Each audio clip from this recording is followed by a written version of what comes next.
এই রাষ্ট্রের মালিক জনগণ, তারাই করবে নির্বাচন। সুপ্রিয় দর্শক, স্বাগত জানাচ্ছি ব্রিট রবিন 10 কি অনুষ্ঠানে। শুরুতেই অনুষ্ঠানটি সম্পর্কে কিছুটা ধারণা দিয়ে রাখতে চাই। রাষ্ট্রের মালিক জনগণ, তারাই করবে নির্বাচন। আর এই জনগণ তার প্রতিনিধি নির্বাচনের আগে সঙ্গত কারণেই কিছু প্রশ্ন করছেন, প্রার্থীদের কাছ থেকে জানতে চাচ্ছেন তার কিছু জিজ্ঞাসা। ব্যারিস্টার রবিউল ইসলাম তরফদার, যাকে আমরা ব্রিট রবিন নামে জানি, তিনি জনগণের এইসব জিজ্ঞাসা নিয়ে 10টি প্রশ্নমালা তৈরি করেছেন। আসুন আমরা ব্যারিস্টার রবিনের সাথে পরিচিত হয়ে নিই। ব্যারিস্টার রবিন, স্টুডিওতে আপনাকে স্বাগত। ধন্যবাদ।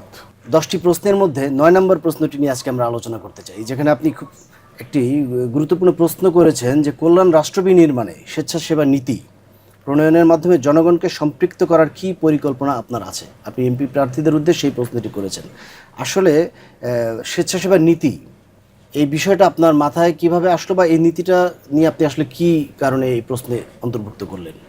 আমি যে বাসায় থাকি, পাশের বাসার ক্যারল, 65 বছর বয়স, প্রায় প্রতিদিন রাস্তা বন্ধ করে শিশু বাচ্চাদেরকে উনি স্কুলে যাওয়ার ব্যবস্থা করে দেন নিরাপদে। এবং প্রায় দেখি উনি একটা জগে পানি নিয়ে রাস্তার পাশে গাছে পানি দিচ্ছেন। তো আমি একদিন তাকে জিজ্ঞাসা করলাম যে এটার জন্য তুমি কোনো টাকা পাও কিনা। সে বলে যে না, এটা আমার ভলান্টারি জব। বাচ্চা নিরাপদে পার করে দেওয়া, তোমার রাস্তার পাশে গাছে পানি দেওয়া। তো সে বললো যে আমার বাচ্চা, আমি তার নিরাপদে রাস্তা পার করে দেবো, তার নিরাপত্তা তো তোমার বাচ্চা কি করে। তো সে বললো যে রাষ্ট্রের বাচ্চা তো রাষ্ট্রের, রাষ্ট্রটা আমার, সুতরাং বাচ্চাও আমার। অনেকটা সেই যুক্তিবিদ্যার ফ্যালাসির মতো। গাছটাও রাষ্ট্রের, রাষ্ট্রও আমার, গাছও আমার। তো সেইটা বড় করা, তার সুস্থতা, সব কিছু আমার দায়িত্বের মধ্যে পড়ে। এই যে আমার ওন করা, রাষ্ট্রটা সে ওন করে, এবং সে যখন বারবার বলছে যে এই রাষ্ট্র এবং এই যে বেবি, তখন উনি বলল যে এই দেশটা আমার বেবির মতো। তখন ভলান্টারি জবের অনেক হিস্ট্রি আমাকে বললেন, যেটা আসলে এত অল্প সময়ে এখানে বলা যাবে না। তখনই আমার মনে হয়েছে যে এই ভলান্টারিং পলিসি যদি কোনো রাষ্ট্রে ইনক্লুড করা যায় এবং সেটা জনগণকে সম্পৃক্ত করা যায়, তাহলে সেই রাষ্ট্রের পরিবর্তন অবশ্যম্ভাবী। বিশ্বে কি এরকম নজির রয়েছে যেগুলো দিয়ে স্বেচ্ছাসেবা দিয়ে অনেক বড় কিছু হয়েছে? যদি বড় বড় কয়েকটা ধরি, গ্রেট ওয়ালের কনসেপ্টে এখানে আমরা অনেক কিছু জানি, কিন্তু অনেকেই জানে না যে এই পুরো প্রোগ্রামটা শুরু হয়েছিল স্বেচ্ছাশ্রমের ভিত্তিতে। গ্রেট ওয়াল, যেটা মহাকাশ থেকে দেখা যায়, এর চাইতে বড় উদাহরণ তার কিছু হতে পারে না। থেমস নদী, যেটা মরে গিয়েছিল, সেটার পুনরুজ্জীবন দিয়েছিল এই স্বেচ্ছাসেবা। ইভেন আরেকটা মজার ঘটনা বলি, যেটাকে বিশ্বের বিস্ময় বলা হয়, ইংলিশ চ্যানেল, যেটা একটা মহাসাগরের নিচ দিয়ে লন্ডনকে এবং ফ্রান্সকে একসাথে করেছে। সেটাও কিন্তু উদ্যোগটা নেওয়া হয়েছিল অনেকটা এই স্বেচ্ছাসেবা অথবা স্বেচ্ছাশ্রমের এই কনসেপ্ট থেকেই। না, চমৎকার।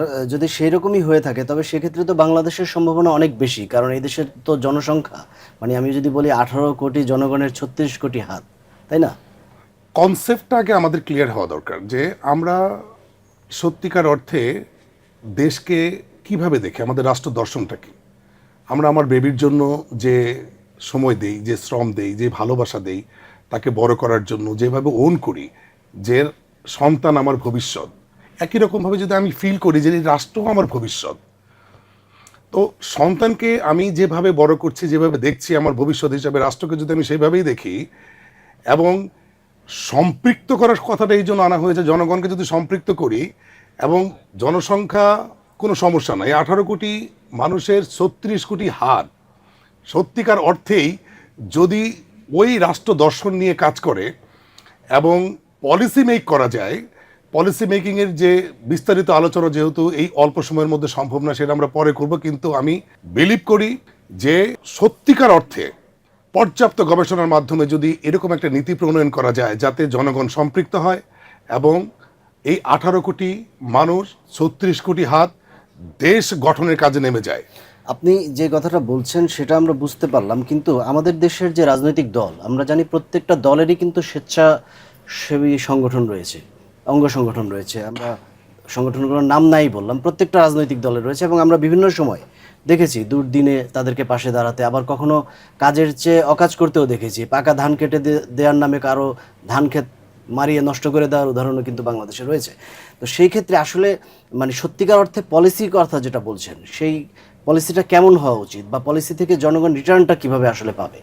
না, এখানে প্রত্যেকটা মানুষকে সম্পৃক্ত করার কথাটা এই জন্য বলা হয়েছে যে আমি যখন রাষ্ট্রটাকে ওন করব, প্রথম তাকে ওন করাইতে হবে। রাশেদের বাচ্চা রাষ্ট্র আমার, তার লুক আফটারটা আমার দায়িত্ব, এই ফিলিং যখন আসবে তখন তো আমি তার অকল্যাণ কল্পনায় আনতে পারবো না, তার কল্যাণটাই থাকবে আমার একমাত্র ধ্যান, জ্ঞান, চিন্তা, চেতনা এবং আমার ভাবনার অংশ। মানে শো অফটা থাকবে না তখন? No no, of course not. আমার বাচ্চার জন্য যদি না থাকে, রাশেদের বাচ্চার জন্য কেন থাকবে? সুতরাং স্বেচ্ছাসেবাটা হচ্ছে এমন একটা মহৎ উদ্যোগ, যে উদ্যোগটা একটা রাষ্ট্রকে কেন চেঞ্জ করে। এই সম্পৃক্ততা আমি গবেষণার উদ্ধৃতি দিয়ে বলতে পারি যে শুধুমাত্র এমপ্লয়, সরকারি এমপ্লয় অথবা অন্যান্য যে এমপ্লয়মেন্টগুলো যেভাবে হয়, এটা দিয়ে রাষ্ট্র পরিবর্তন হয় না। রাষ্ট্র পরিবর্তন হয় স্বেচ্ছাসেবায় জনগণের সম্পৃক্ত হওয়ার মাধ্যমে। যে প্রশ্নটা এখানে করা হয়েছে, এই প্রশ্নের মধ্যে কিন্তু অর্ধেক উত্তরও আছে। তাই না, এখন এই স্বেচ্ছাশ্রমটা কি কোনো কারণে তার ক্যারিয়ারে বা তার ডাটাবেজে এটা কি যুক্ত থাকে উন্নত বিশ্বে এরকম? হ্যাঁ, থাকে। আচ্ছা, প্রত্যেকটা কর্ম, সেখানে আমি যদি আমার রাস্তার পাশে যদি একটা গাছে পানিও দেই, সেটাও কিন্তু আমার ডাটাবেজে থাকে। ওখানে স্কুলের বাচ্চাদেরকেই এইভাবে শেখানো হয়। ওদের যে স্বেচ্ছাশ্রমটা শেখানো হয় এইভাবে যে তুমি বাড়িতে যদি একটা গাছ লাগাও, সেটা পানি দাও, সেটাও রেকর্ড ওরা রাখে। আমাদের এই ডাটাবেস সিস্টেমটা না থাকার কারণে আমাদের এখানে অনেক মহৎ উদ্যোগ, সেটা কিন্তু আমরা দেখতে পাই না। সেটাই পলিসিতে থাকবে, আমরা সেগুলো রেকর্ডে রাখার চেষ্টা করব এবং সেভাবে আমরা মূল্যায়ন করলেই আমাদের পলিসির মধ্যে, বারবার বলছি, আমাদের পলিসির মধ্যে যদি থাকে, রেকর্ডে থাকে, তখন কিন্তু আমরা মূল্যায়ন করতে পারবো তার ধ্যান ধারণা, তার চিন্তা চেতনা, রাষ্ট্রের প্রতি তার দায়িত্বশীলতা, তার মমতা, তার দেশপ্রেম, সবকিছু কিন্তু এই রেকর্ডের মধ্যে প্রমাণিত হওয়া সম্ভব। চাকরি, ক্যারিয়ার, সবকিছু সমস্ত কিছুতে। এই জন্যই আপনি পলিসিতে বা আইন প্রণেতাদের কাছে আপনি বলছেন যেন এটা পলিসিতে অন্তর্ভুক্ত করা হয়। Yes, exactly. কিন্তু একটা বড় চ্যালেঞ্জ আমি এখানে দেখছি, যে বাংলাদেশের যে মানসিকতা, ধরেন আমি একটা বাজে উদাহরণ দিয়ে বলি আপনাকে। আমার এক পরিচিত লোক দীর্ঘদিন বিদেশে ছিলেন, তিনি দেশে এসে দেখলেন যে তার বাড়ির যে খালের উপরে পুলটা, কাঠের পুল, সেটা ভাঙা। তো তিনি এলাকার যুবকদের নিয়ে সেটা সম্পৃক্ত করে মেরামত করার চেষ্টা করে বিপদে পড়লেন। আমাকে তিনি দুঃখ করে বলছিলেন যে রাজনীতিবিদরা মনে করছে যে তার প্রতিপক্ষ হয়ে উঠছেন। তো সেই জায়গাগুলোও তো একটা ব্যাপার। আমি কিন্তু বারবার বলেছি যে বিষয়গুলো আমার আলোচনা করতে আমার বিবেকে বাধে, সেরকম দয়া করে প্রশ্ন আমাকে করবেন, আমার টেম্পার কিন্তু আউট হয়ে যায়। আমি বারবার বলছি যে দূষিত, যে বিষাক্ত, যে অজাতীয়, অবারিত, অনাকাঙ্ক্ষিত, বিদঘুটে, উৎকট যে সমস্ত পলিসিগুলো, যেগুলো আমাদের পুরো জাতির মানসিকতার উপরে এমনভাবে প্রতিস্থাপিত হয়েছে যে আমরা সুষ্ঠু ভাবনাটাও ভাবতে পারছি না। আমরা রাস্তার কাঁটা উপড়ে ফেলে রাস্তা মসৃণ করে দেব যাতে সবাই হাঁটতে পারে, সেই জিনিসটাও ভাবতে পারছি না। সুতরাং এমন জিনিস আছে যেটা এখন সুস্থ স্বাভাবিক মানুষের ভাবনার একেবারেই পরিপন্থী হয়ে যাচ্ছে। দয়া করে আমাকে ওই জায়গায় নিয়ে যাবেন না। ধন্যবাদ। দর্শক, আমরা শুনলাম যে সত্যিকার অর্থে স্বেচ্ছাশ্রম এবং সঠিক নীতি প্রণীত হলে একটি দেশ কিভাবে পরিবর্তিত হয়ে যেতে পারে।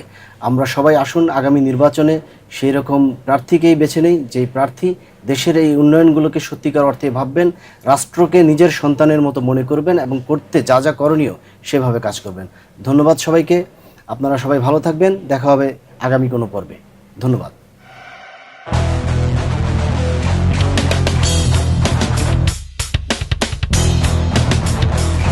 এই রাষ্ট্রের মালিক জনগণ।